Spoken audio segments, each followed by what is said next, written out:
Happy Monday, everybody.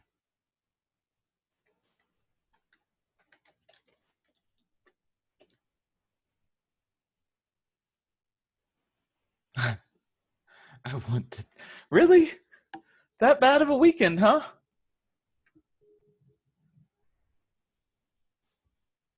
Not a happy Monday. Well, you want to talk about it?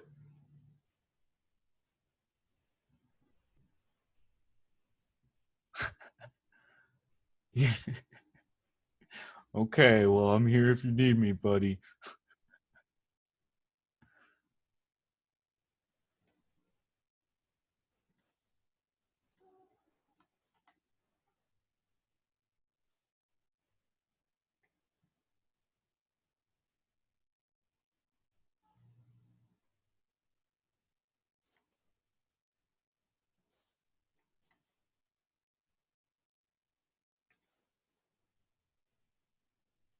How'd everybody feel about that project? No.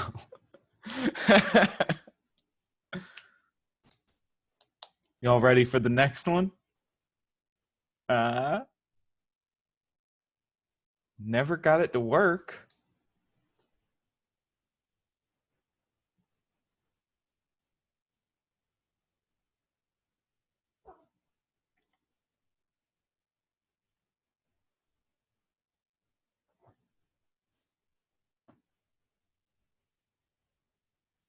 Well, you can always resubmit if you want. I'm going to try and get some grading done this afternoon or this evening, and I'll be sticking around till probably like 5:30, 5:45, and then I'm gonna run to the store. So yeah, I'll be around after class too if you want to talk about it. Think I did fine on the project, just wish I didn't stay up until 5 a.m. doing it Saturday night. Yeah. Yes, I will count it as late if you resubmit, but you may get more points back than the late points would take off.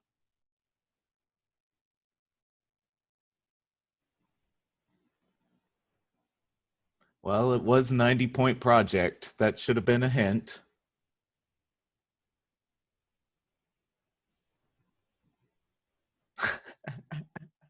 In 3 weeks. Fair enough. Somebody did do a speed run and posted their times to me. Totaled about 8 hours.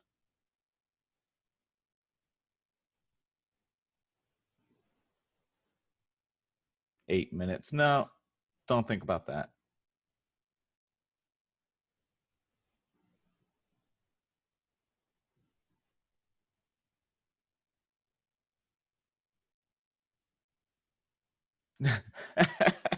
Even not having to Google stuff, I couldn't do it in 8 minutes. That's just a lot of typing.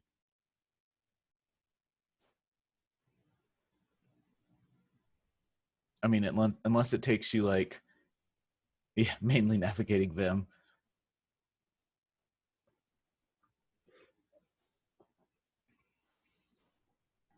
So maybe I'll end class a little early and hang around on Slack till about 5:45, trying to help people out and getting some grading done. I don't know if I'll get all of it done. Then I gotta do some errands and stuff, and then hopefully I'll be back around 8:39. I don't know. We'll see. Memes aside, does not using Vim make me a plebe? Yeah. I don't use Vim too often. I pretty much just use Sublime and SCP it to the server. Her name's Nico. Nico.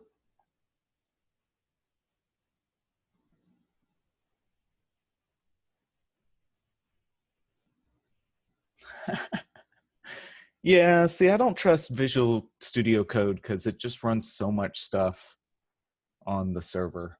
I like having, I don't like IDEs. I like having small little things like this is a decent text thing that does good syntax highlighting. And then I compile it separately and then I deploy it separately. If any one piece doesn't work right, I still know how the whole chain works. I can just drop a new tool in there.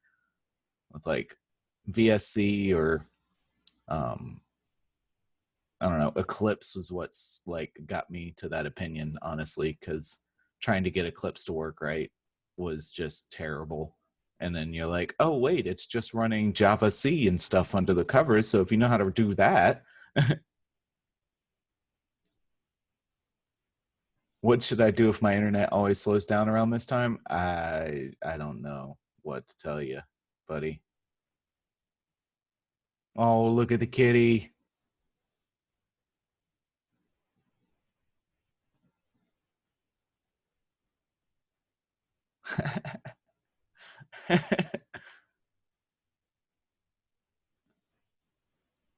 Is that a he, Hannah? Yeah. Okay.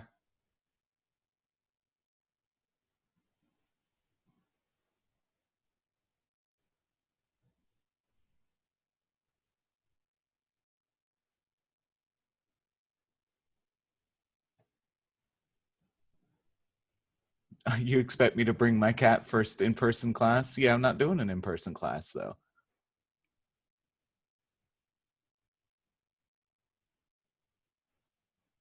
Need a cat date? Nope.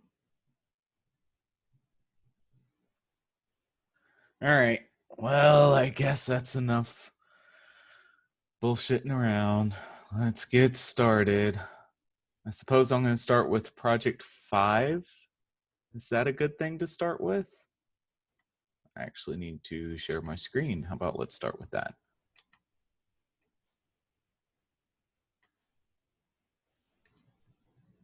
Okay.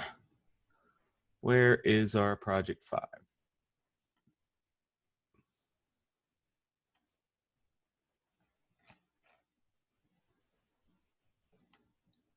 And I will actually try and make a quiz this week. Don't know how much is going to be on it. Might be a small quiz. I think I'm going to put the database quiz off till next week. Try or fail. Come on, man. Just because I didn't get one last week, or you guys didn't get one last week. So, this is honestly, give me another what is your name quiz. It's all right. You don't have to put so much effort into making a quiz. I know.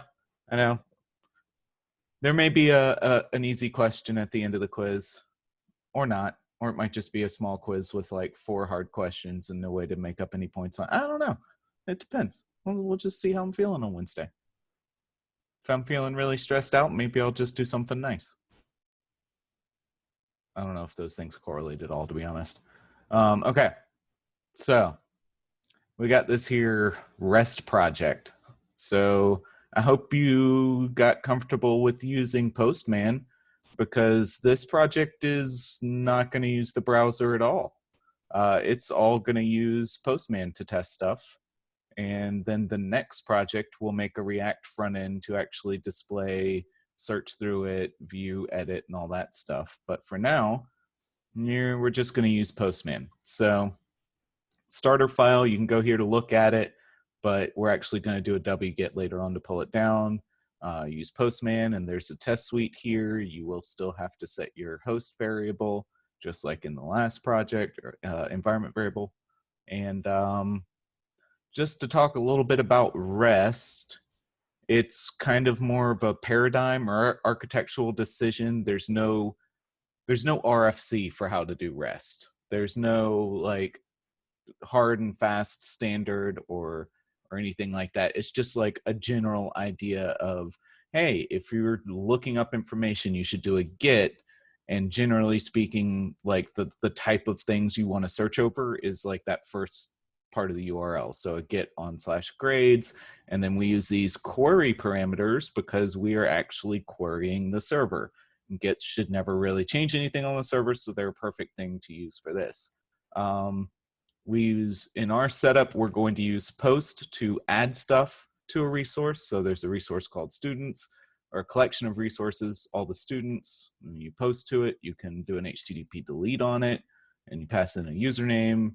You can do a put, which is to modify a student, and then get a specific student, and then get all students. And we'll go over this in a little bit more details, but that's kind of what rest should feel like.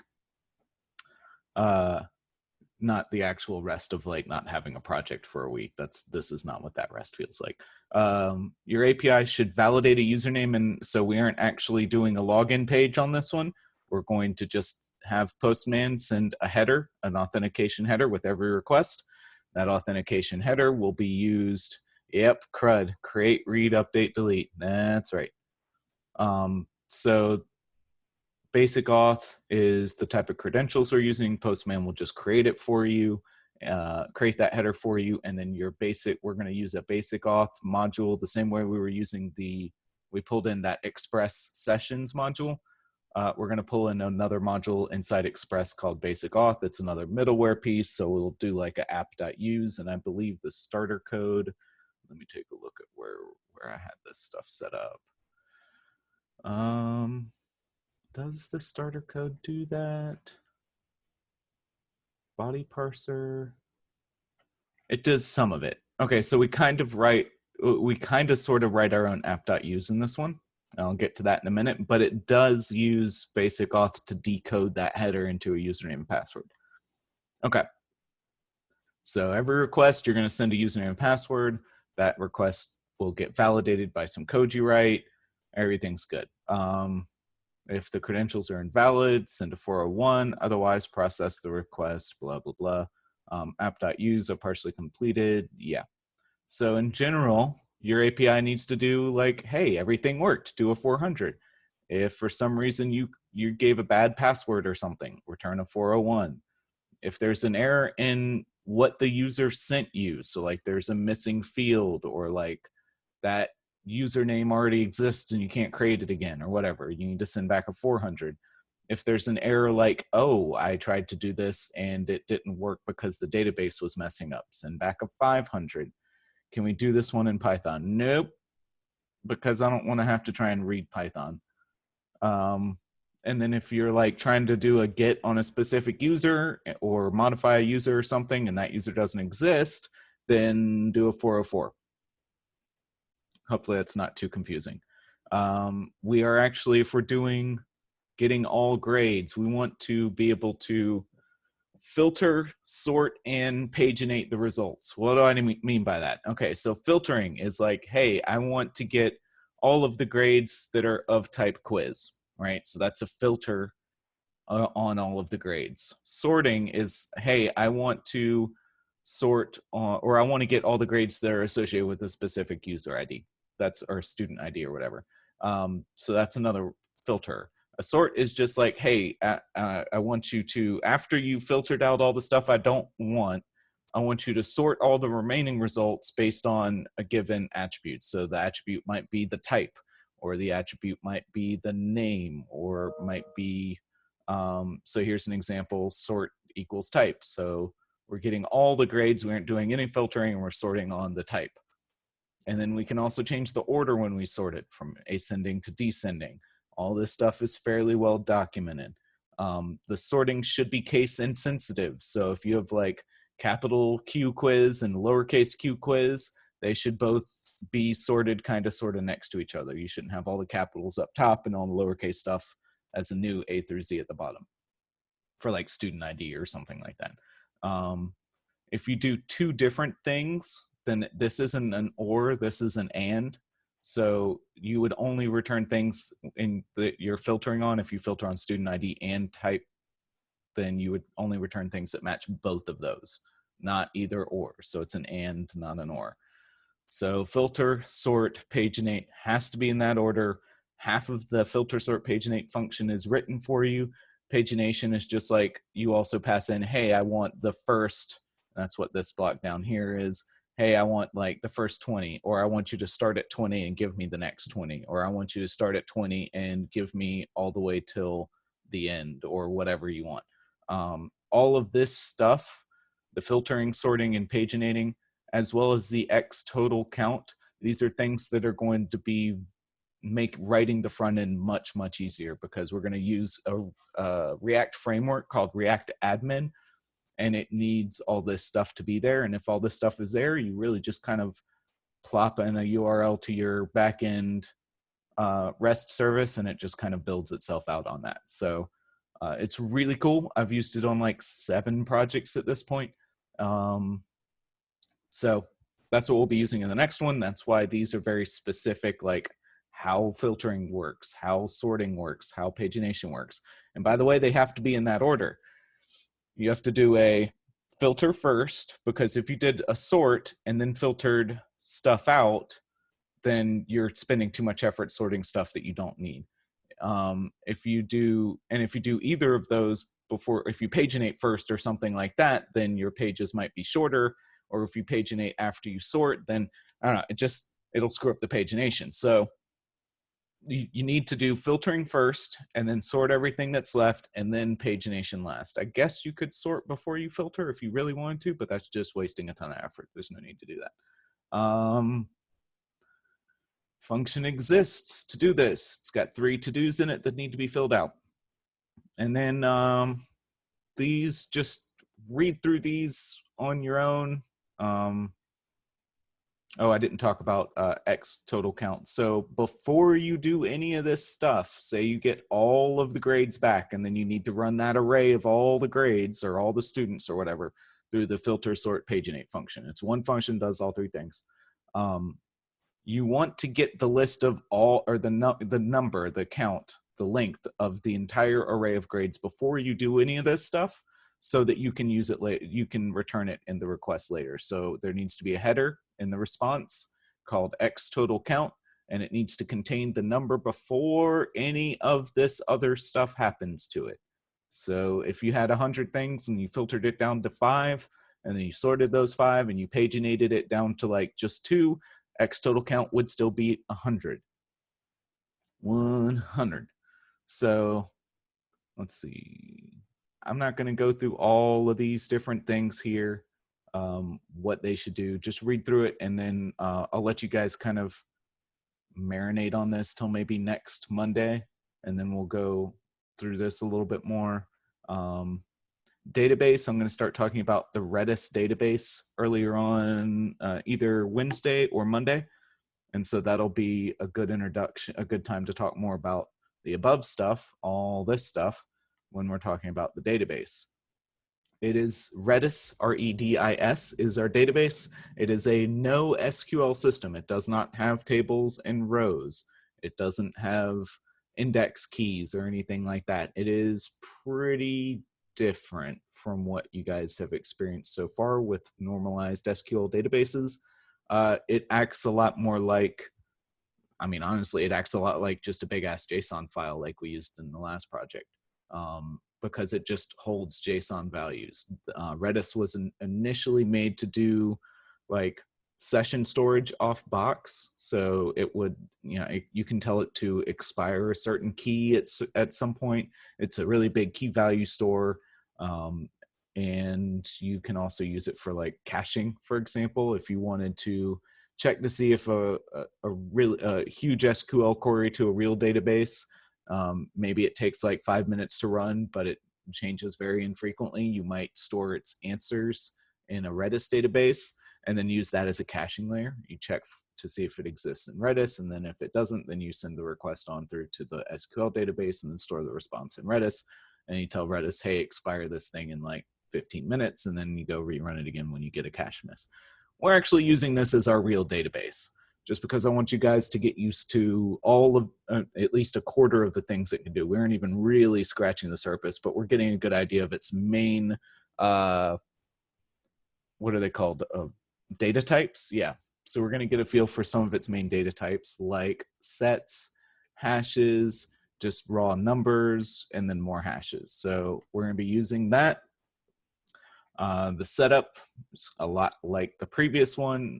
By the way, I think this is a 100-point project, so it is another 3 weeks. It is a little bit more work than the last one, in my opinion, because you also have to learn Redis and write Redis code. So the last one was kind of, you had to write a lot of code, but there wasn't too much new material. This will be more new material, probably. Let me see how many lines. Let's see here. All right, so my project 5, and you also don't have to write any HTML or anything for this one. So let's look at how long mine is. My completed project 5 is 581 lines. My completed server for project 4 is only 297 lines, but then there's also HTML code. So I think it's about the same, averaging out about the same number lines of code wise. But again, I put 10 more points on this because it's a Redis database. True, that 500 lines includes the starter code, and I'm giving you starter code for, or the 200 lines includes starter code, and also the 587 lines includes starter code. So I did the same thing that I did on the last one, where I took my final answer, server.js, and deleted a bunch of stuff and put in to do comments, and that's what you're getting. So you will get, let me see, let me see, where is that code? To give you an idea, there's more comments in this one, but it is the starter code for project 5 is 236 lines of code. So it's about 250 lines of code. Is that right? 350? I can't math. Yeah, 350. So you have to write about 350 lines of code. You may write more just to do the same thing with more. 3750.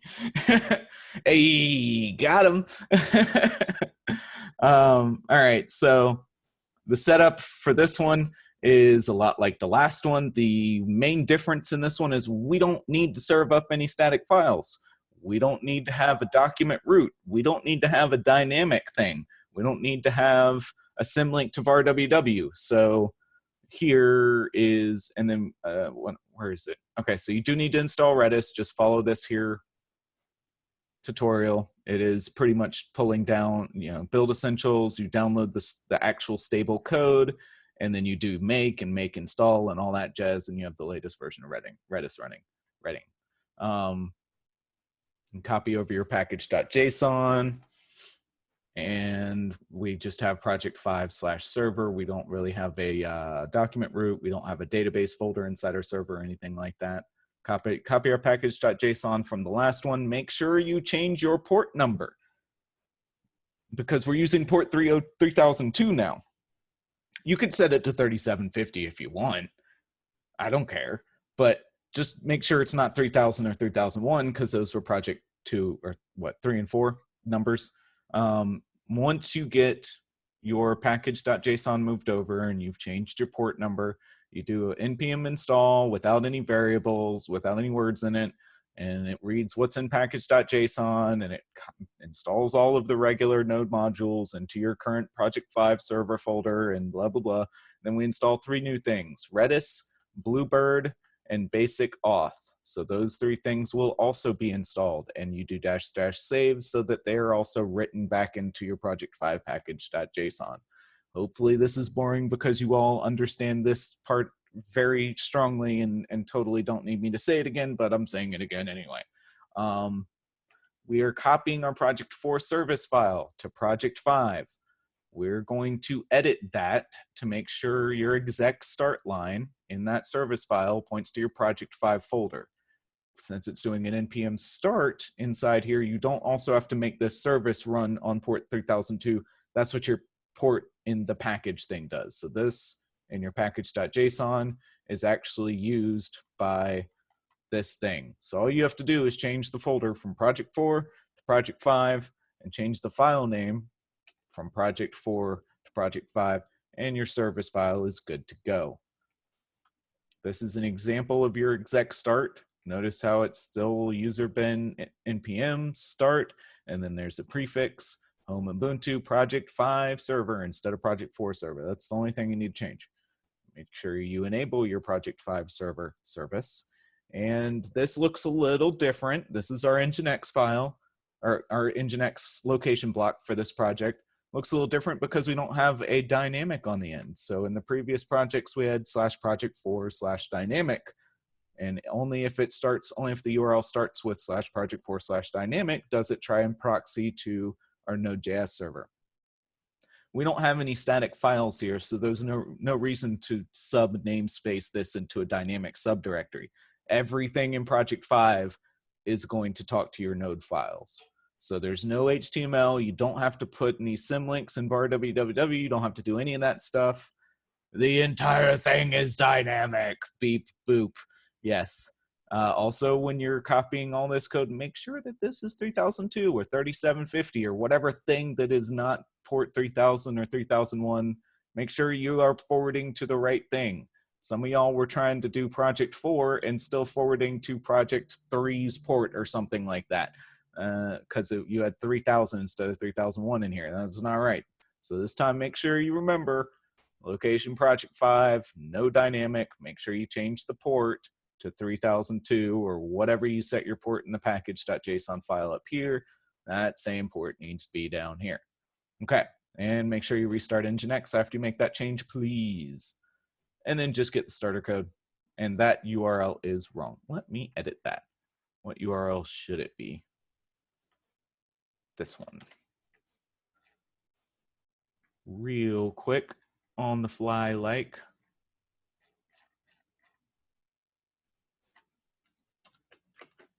Oh, I just copied it. That sucks. Doesn't it suck when you try and paste and you copy what you... Okay, come on now. Copy. Paste. Are you kidding me? Is that what we're doing right now? There. Okay. Wonderful. And where's the save button? This is due, by the way, on November 8th. That is 3 weeks from yesterday. So we're on the 19th right now. It is due on November 8th. Good luck.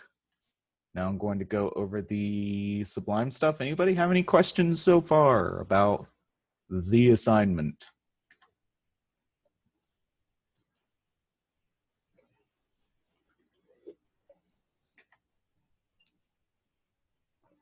Anybody? All right, awesome. So here is the starter code. Looks kind of the same. We're still using the crypto library and Express and body parser. We've seen all that stuff before. We are also pulling in basic auth. Talk about what that does in a minute. You kind of already know. Bluebird. This one's fun. Bluebird actually takes anything, any libraries that you tell it to, you pass into it, like right here. So the Redis libraries, they all take, or the Redis bindings. So in Node.js, there's a Redis library, and that allows Node.js code to talk to the Redis server. Awesome, makes sense. This, you aren't actually including the Redis server here, you're just including a Redis client here. All of the calls that this thing builds out that the Redis library presents to you use callbacks. So you'd have like the thing you're searching for, comma, the function to run when the search results come back.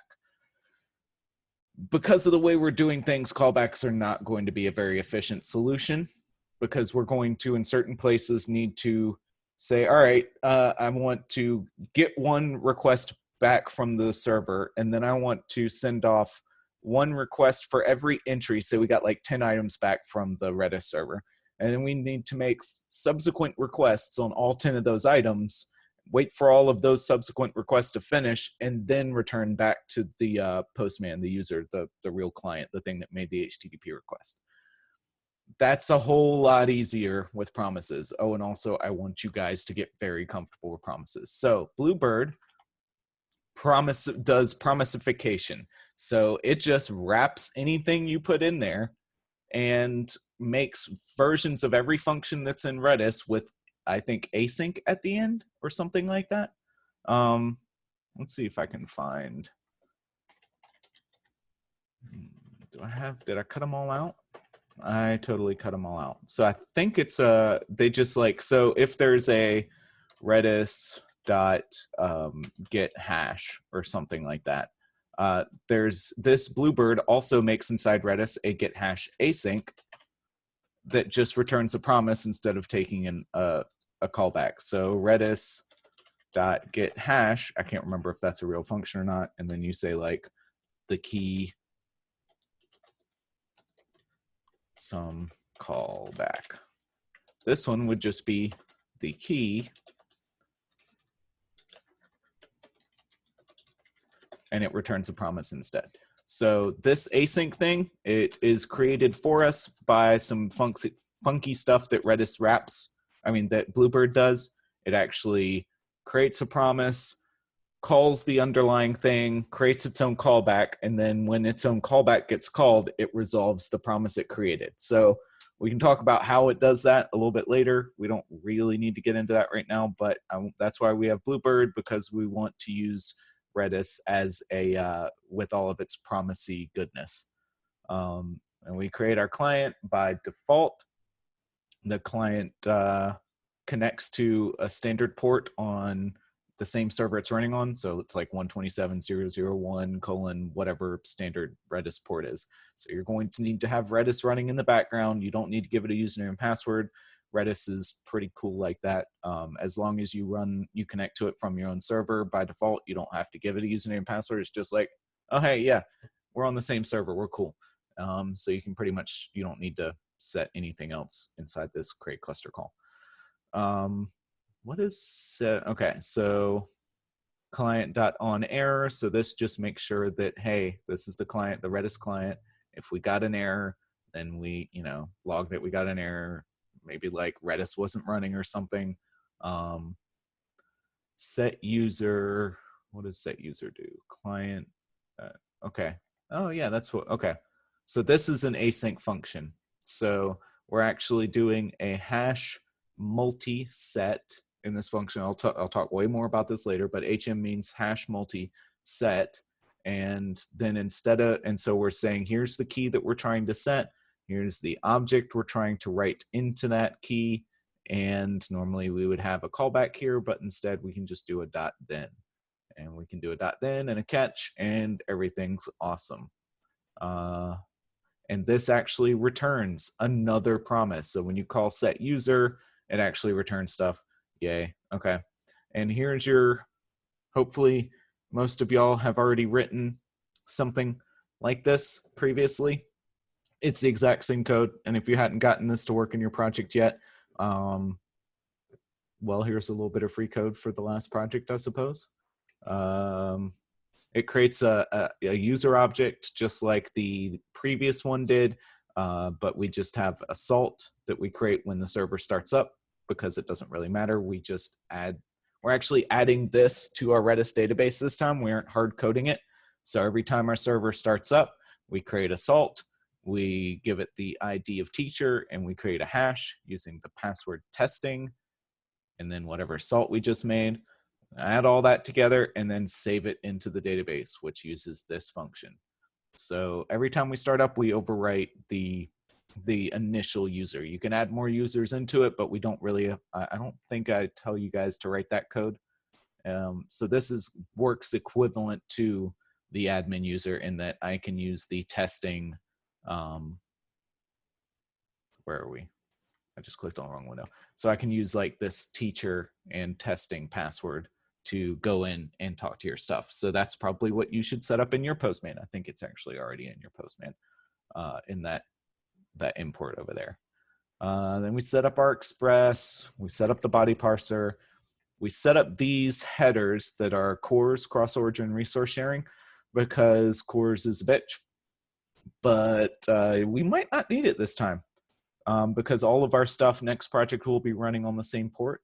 So these are from the previous project or the previous year. I wasn't doing the Nginx port forwarding so that everything kind of all comes out of port 80 on your box. We'll be doing that this time.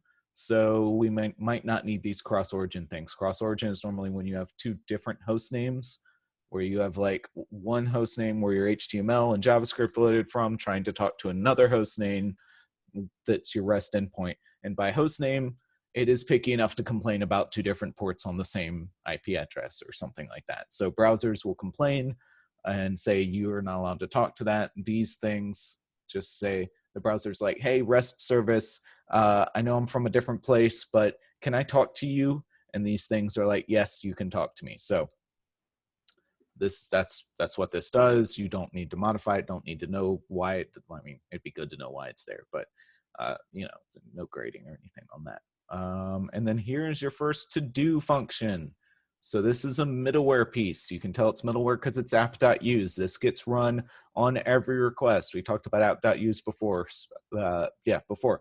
So the first app.use it runs on every incoming request is it sets up the body parser. And this actually reads JSON and populates the request.body as a JSON, as like key values instead of just a string of JSON, right? So the last one, we were using a body parser that was form URL encoded, I believe. Let's find out.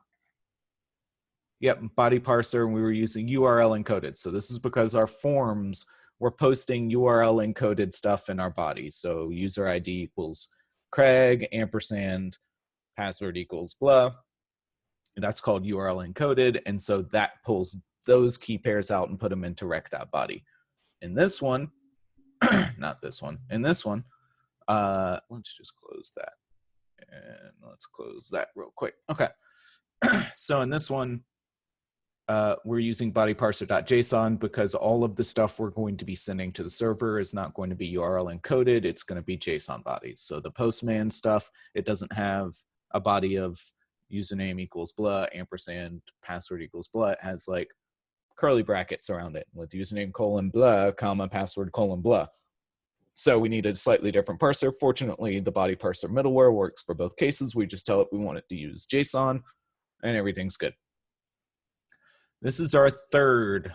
So it runs this for every request, runs this for every request, runs this for every request. Notice that we have to call next.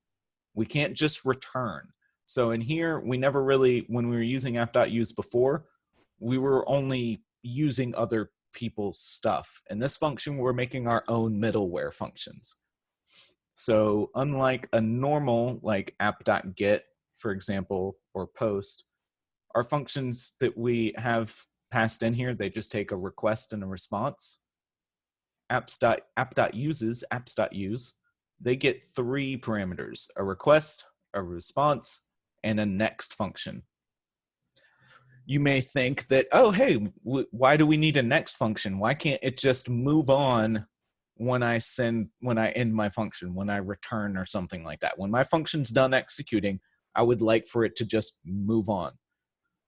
Well, they could have done it that way and it would have made this a lot harder because in this protect our API function, we use, where is it? Oh, did I not do it? Auth? I guess we just call it ourselves. Yeah, okay, so we pull in this auth thing at the top, basic auth, and if we passed our request into it, it gives us back an array of user creds.name and creds.password, I think. Yeah, creds.pass. So it gives us an object that looks like name, the user name, pass, the password.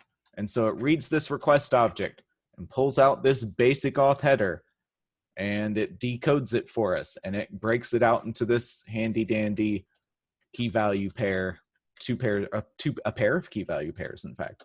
And then we can actually use those to look up stuff in the database. And so we have to look up this here user object. We have to look it up in our database. And if we're looking up stuff in our database, we're waiting on a promise to come back. In the meantime, this function has returned. So we couldn't do any, if we didn't have this next callback, we couldn't do any asynchronous work inside this function. Because we have that next callback, we can do like, database call whatever dot then validate response using hash or whatever. If hashes match, call next.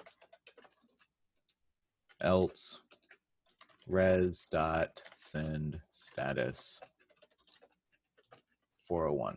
And so this actually, if we don't call next and we just call res.send status, It is not allowed to go on until we call next. It doesn't actually go on to the next middleware or find its actual app.post or app.get or whatever. The request kind of never progresses past this point until we call next. So by not calling next and instead sending some response back to the browser or back to Postman in this case, directly from in this middleware, we kind of stop it from getting to any other pieces. And so also, if you guys haven't seen, most languages with switch cases let you do this.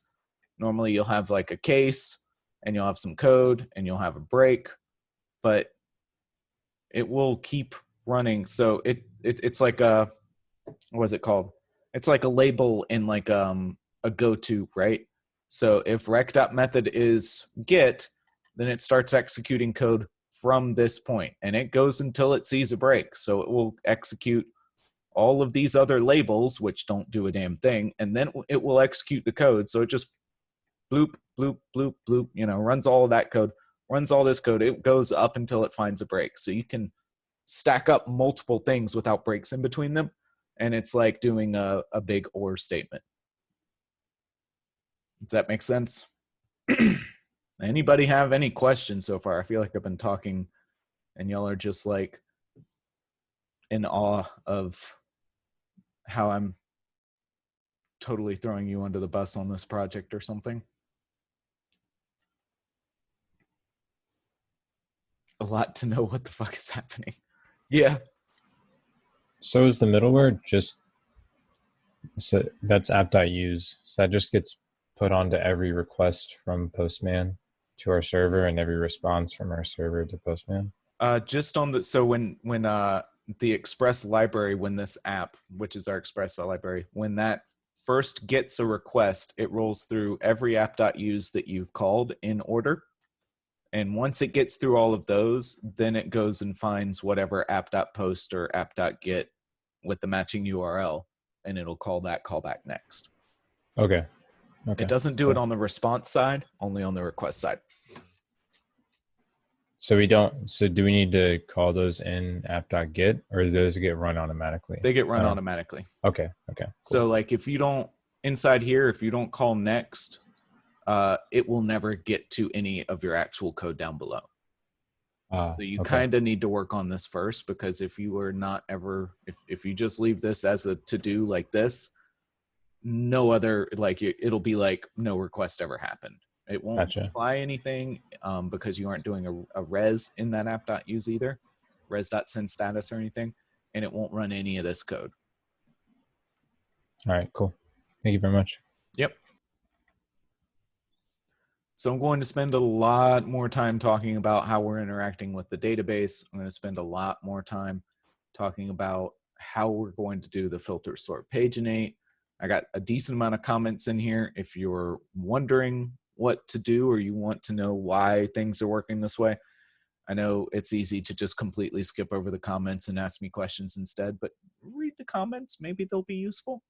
And then this kind of gets into the meat of what I need you guys to do. Again, I did give you a delete database function.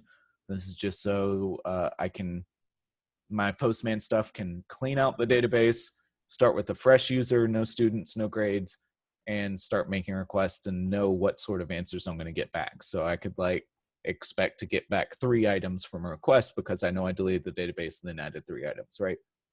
So I also wrote it myself because I just didn't want to have to deal with this being screwed up, and it's not really part of the project. It's a helper function to let me do my testing. How many to-dos total? 14.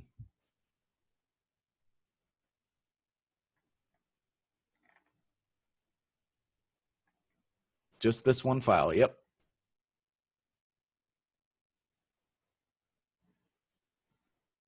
This is all we're doing for 3 weeks. I'll be done Thursday. We haven't talked about Redis yet.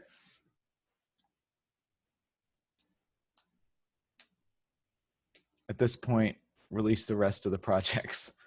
Man, I still need to finalize the next project.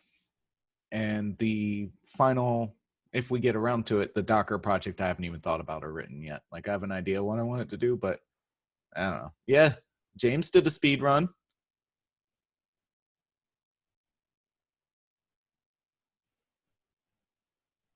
Slow jog. This one might be more of a, a marathon than a sprint. I'm just saying. Especially if you're going to go off and learn Redis before I get to it in class. All right, so anybody have any questions so far? Any part that, I guess I'm going to talk about this filter sort paginate bit, and then I think I'm gonna leave the rest for you guys to read, and I'll start in on. I do want to talk more about promises. Do you record the speed run? With just like blur everywhere.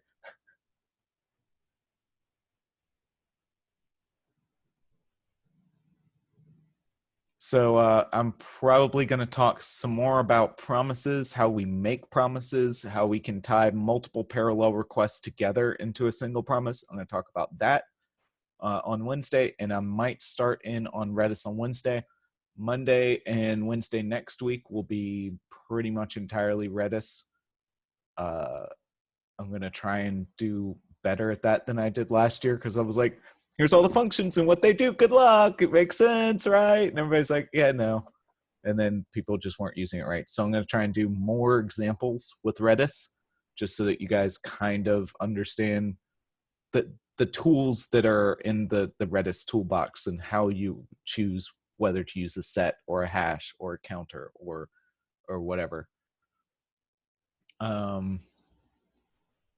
Yeah. All right. So this filter sort paginate. We've already talked a little bit about this, but so here at the very beginning, we just create a hard-coded set of arrays. If the type, so type can either be student or grade, and so that's how you can use this same. Join me. Yeah. Yeah, you might want to stick to Slack if you're sending me questions, because I don't really check my Reddit like ever. I thought it was /u/ not user. Did they change that? Okay. All right, so this type, it takes in a type, so it can be called from both the get all students and get all grades endpoints down below. The keys, it needs to know what keys to check for. So the keys that you sort on, or the keys that you are filtering on, or whatever, it just needs to know which ones to look for, because it's going to have to roll through and be like, hey, does this key exist? Hey, does this key exist? Hey, does this? And so knowing what those keys are makes it a lot easier. So the two keys you can sort and filter on for a student are ID and name. The keys that you can sort on in grades are ID and then the student ID, which is kind of like a pointer to the student. And then the type of grade, which is like quiz or whatever, the max available points, and the actual grade they got. So more keys for a grade, less keys for a student. If you wanted to get your feet under you, I would suggest writing maybe the student code first. So write that app.use authentication piece at the top, maybe start working on some of the student code, and then try and fill out this filter sort paginate, and then go back and do the grades one. I don't know. That's just kind of how I think. I guess everybody kind of works differently on that front. So filter, this is a function. When this function is done being written, we just use this array.filter. I said filter, it just needs to be filter. So array.filter, it's a built-in JavaScript function on the array object. So by array object, of course, I mean the square bracket kind, not the curly bracket kind. That's an object. This is an array. So on the array class, prototype, object, whatever you want to call it, on this thing, there's a function called filter, and it takes in a function. And what it does is it just rolls through every item in that array, and it says, hey, tell me true or false if I should return this through the filter. So all this has to do is take in one item at a time and return true or false. Should this be over here? So return true if you want it to stay in the returned array. So it copies items, right? It makes a copy of items, and that copy of items only has the stuff that filter returned true about, whatever words, right? So for this one item, we need to look through the keys. So let's say it's a type student. And we have these query args. These query args are everything after the question mark in the URL that was in the request. So when you call this filter sort paginate, you have to pass in rec.query. So query args here is rec.query. And it's going to have stuff like if I had, where is that code? 1 second. Let me pull this over. So if I do something like this, right? Then, okay, let's not tab down. Then in app.get /grades, rec.query equals student ID username. Yeah. Okay, well, that's weird. Why did I write it that way? Comma. God, I cannot type. All right, so this is what's in rec.query. If you send this URL inside, and then this code gets run, and then inside there you check in rec.query and you get that. When you call filter sort paginate inside here,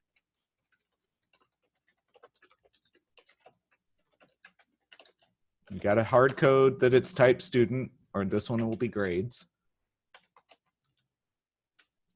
And then we do rec.query, and then we, all the database items returned. So, we have to, up here, we actually have to get items from, right? So we have get items from database. This is just saying what's in rec.query. This is hella pseudocode. You're probably going to need to do more checks and stuff. And this is actually, going to be a dot then. And you'll do this, and then you'll send some sort of response back. Okay. So all of that is just to say that this query args here is this array, whatever got passed in. So inside this filter, we want to look through all the things we can filter. So if it has, we want to do like for whatever in keys, something like that. And then inside there, we want to do something like if item dot keys, whatever, right? Item of whatever equals, what am I doing? Rec, no, query args.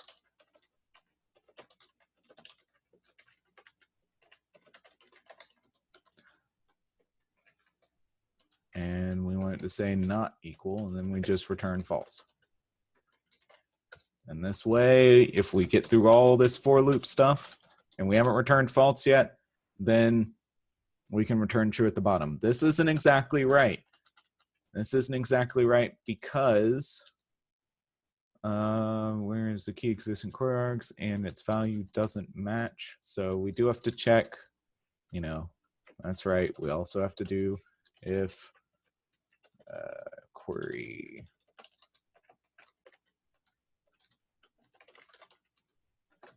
something like that.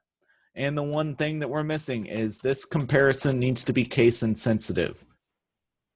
I'll let you figure out how to do that part. I'm not going to write the whole thing for you, but that's the gist of that. That's a general idea of what this thing needs to do.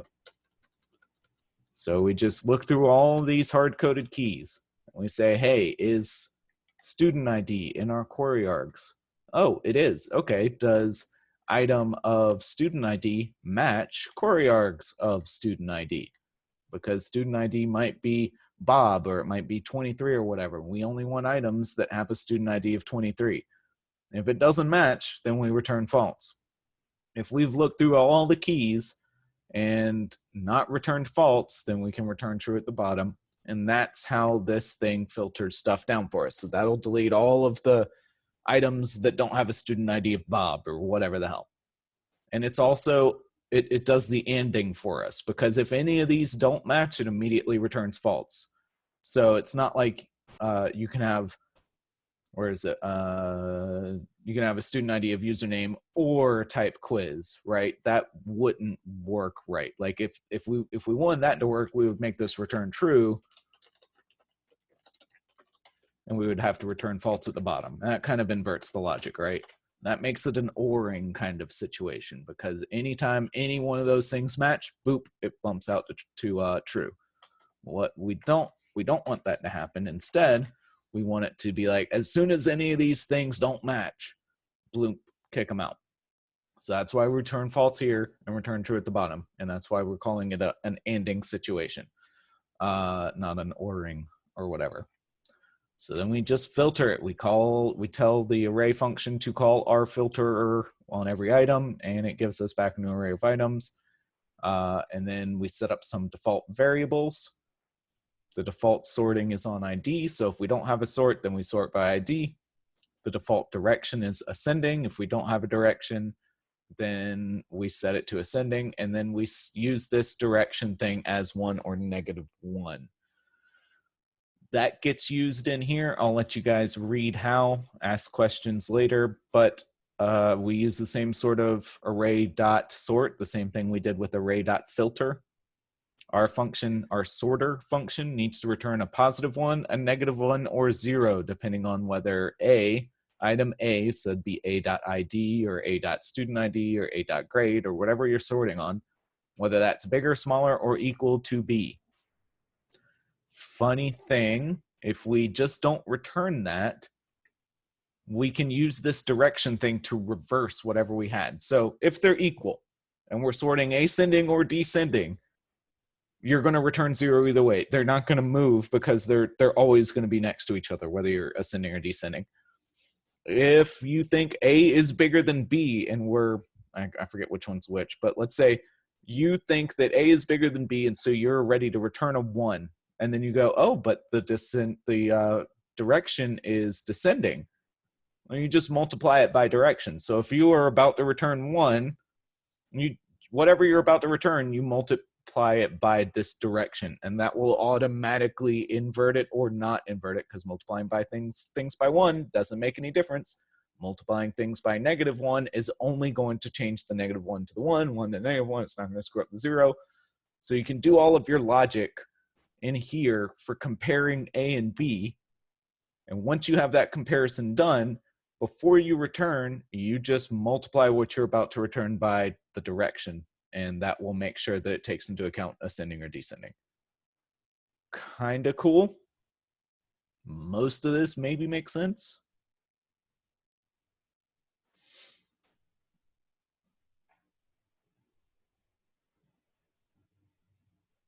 And I think I'm done turning y'all's brains into mush for today. I'm gonna call it there. If y'all want to ask me some questions on Slack, hit me up. If anybody wants to, don't think I can recover by Wednesday. That's fine. That's up to you, man. I thought you were bored. Oh, that was some good scotch. I'm going to have some more of that scotch tonight.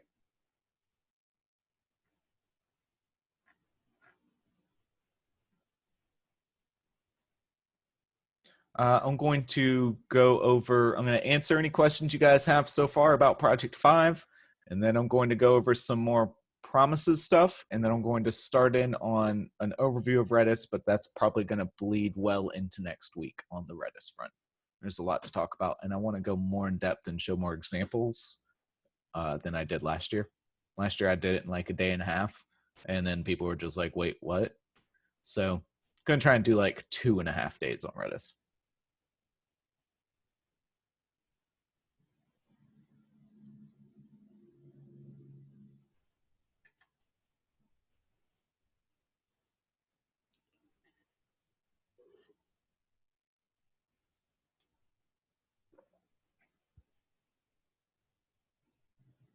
All right. Nothing else. I'm closing this out. Catch me on Slack.